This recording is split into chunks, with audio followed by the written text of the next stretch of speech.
Φίλοι μελισσοκόμοι, γεια σας. Θα σας δείξω τώρα ένα τρόπο που φτιάχνω βασίλισσες, που το έχω μάθει από ένα φίλο μελισσοκόμο Βέλγο. Πρώτα θα κάνουμε μια κυψέλη έναρξης. Αυτή την κυψέλη θα τη χρησιμοποιήσουμε για 24 ώρες. Δηλαδή θα βάλουμε τον γόνο μέσα με τις μέλισσες και θα τα αφήνουμε 24 ώρες.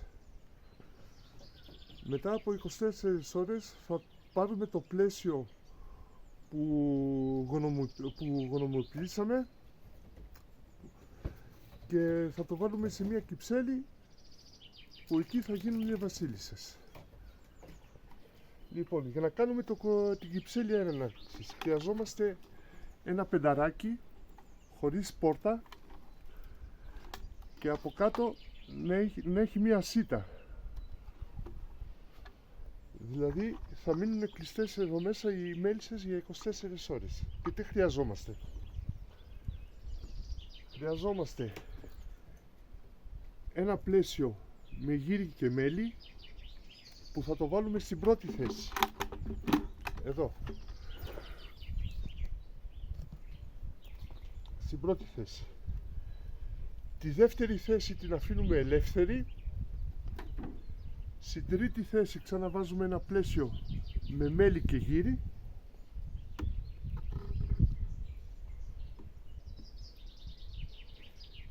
Στην τέταρτη θέση θα βάλουμε ένα πλαίσιο που θα το γεμίσουμε με νερό. Και στην πέμπτη θέση βάζουμε ένα πλαίσιο με φελιζόλ.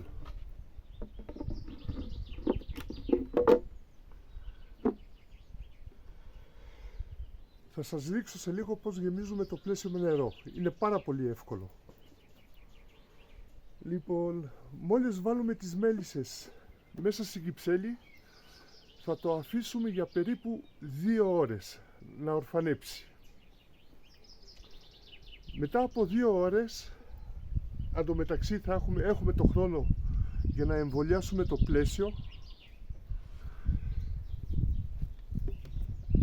Θα είναι κλειστή η κυψέλη με τις μέλισσες. Μετά από 2 ώρες ερχόμαστε, παίρνουμε την κυψέλη, τη χτυπάμε κάτω για να πέσουν οι μέλισσες κάτω στην κυψέλη.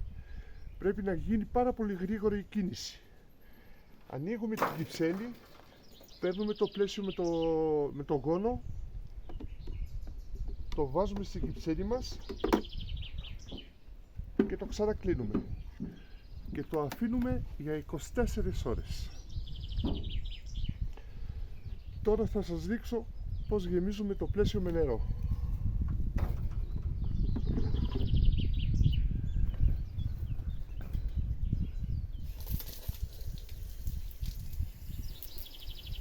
Είναι απλό.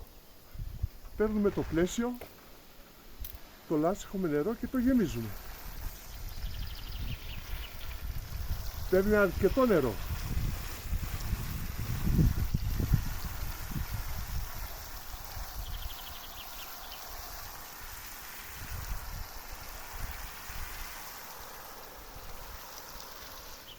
Και από τις δύο πλευρές.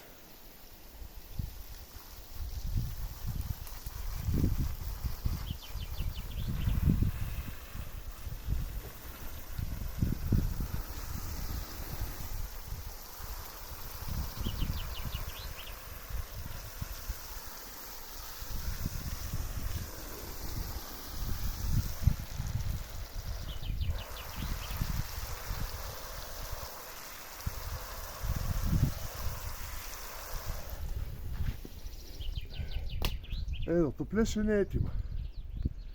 Κοιτάξτε πόσο νερό βάζει.